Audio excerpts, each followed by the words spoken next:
অনেকে নিজের অবস্থান নিয়ে সুখী না, এরকম আছে না নাই? আল্লাহ আমার এটা দিল না রে, ওইটা দিল না রে, পাইলাম না রে, কিচ্ছু হয় না, কি করবো জীবন, হতাশ। আসলে আছে কিন্তু অনেক, কিন্তু শুকরিয়া নাই, ডাকাত, ঠিক কিনা? নিজের অবস্থান নিয়ে সুখী না, কিন্তু অনেক লোক আছে তারা আপনার অবস্থানে পৌঁছতে চায়। তাদের দিকে তাকিয়ে দেখেন, আপনি যে অবস্থানে আছেন এই অবস্থানে পৌঁছাটা অনেকের কাছে স্বপ্ন। তারা প্রতিনিয়ত সংগ্রাম আর স্ট্রাগল করে যাচ্ছে আপনার অবস্থানে পৌঁছতে, আর আপনি এটা নিয়ে সন্তুষ্ট না। শেখ সাদির নাম শুনেছেন?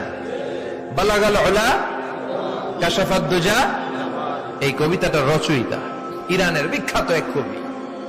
উনি একবার আর্থিক সমস্যার মধ্যে দিয়ে সময় কাটাচ্ছেন, টাকা নাই, পয়সা নাই, পায়ে দেওয়ার মতো জুতা নাই। উনি খুব দুঃখ পেলেন, হায় রে, আমি ইরানের এত বড় কবি, আমার পায়ে দেওয়ার মতো জুতা নাই।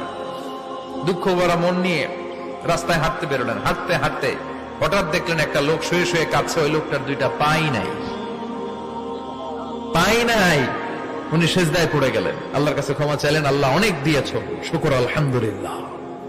এজন্য যেই পরিস্থিতিতেই থাকি না কেন আমরা কি পড়বো? জোরে বলেন, কি পড়বো? এজন্য কানাতু মিনাল ইসলাম, অল্পে তুষ্ট থাকার নাম হলো ইসলাম। সম্পদ লাগবে কিন্তু সম্পদের পাহাড় লাগবে না, ঠিক কিনা? অল্প খান, অল্প পড়েন, অল্প জামান, অল্পের ভেতরে বরকত ঢুকায়া দিছে কে?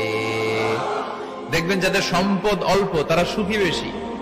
জরিপে এটা দেখা গিয়েছে, অনেক সার্ভেতে এটা এসেছে, যারা সম্পদশালী এরা দুঃখী বেশি, এদের দুঃখ বেশি, টেনশন বেশি। খুব স্বাভাবিক, টাকা যার বেশি রোগ তার বেশি, টাকা যার বেশি টেনশন তার বেশি, টাকা যার বেশি ঘরে শান্তি তার কম। আছে না নাই? ঘরের ভেতরে অশান্তি, ছেলে কথা শোনে না, ছেলে টানে গাঞ্জা, মেয়ে করে পরকিয়া। আছে না নাই? স্ত্রী কথা শোনে না, ভালোবাসা নাই, ঘরটা জাহান্নামের টুকরা। রোগ বালাই, এক একটা হসপিটাল বিল পরিশোধ করতে মাসে 5 লাখ 10 লাখ। আছে না নাই?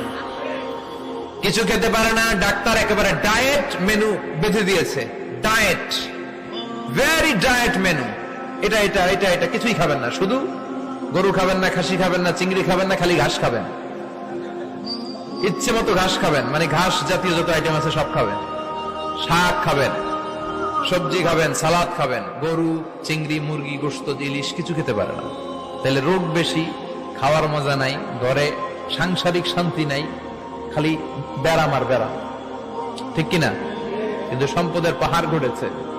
আর অল্প যারা খায়, অল্প পড়ে, রিক্সাওয়ালা, কুলিওয়ালা, অল্প বেতনের চাকরি, কিন্তু হক হালালি মেনে চলে, দেখবেন শান্তি আছে অনেক। হ্যাঁ, বাসা ভাড়া দেয়, ফ্যামিলি চালায়, বাচ্চাদের স্কুল বিল, এরপরও মাস শেষে 1-2 হাজার টাকা হাতে থেকে যায়। আর ওর প্রতি মাসে 10 কোটি টাকা ইনকাম, তারপরও ব্যাংকের ঋণ আছে না নাই? সুখ কারে বলে? কিভাবে আপনি সুখকে ডিফাইন করবেন? সুখ তো টাকায় কিনা যায় না, শান্তি টাকা দিয়ে হয় না, শান্তি দেওয়ার মালিক কে? শান্তি আছে অল্প খেয়ে শুকর করার মধ্যে, শান্তি আছে আলহামদুলিল্লাহর মধ্যে। চিল্লায় বলেন, ঠিক কিনা? এজন্য অল্প খাবো, অল্প পড়বো, অল্প জামাবো, অল্পের ভেতরে বরকত দিয়েছে কে? দেখেন, ধনী ভাইরা খেতে পারে না, কিন্তু রিক্সাওয়ালার কি সমস্যা হয়? রিক্সাওয়ালারা সব খেতে পারে। কুলিওয়ালা, দিন মজুর, এরা একেবারে স্লিম সুঠাম দেহি, মেদহীন পেট, পেটে কোনো মেদ নাই, ভুড়ি নাই। আর কোটিপতিদের মেদ আছে না নাই? এত বড় বড় পেট, ঠিক কিনা? আমাদেরও পেট আছে, তবে হালাল পেট, এটা হারাম টাকা দিয়ে এই ভুড়ি বানাই নাই আমরা। ছেলে বলেন, ঠিক কিনা? রিক্সাওয়ালা, কুলিওয়ালা নিজেও নামাজ পড়ে,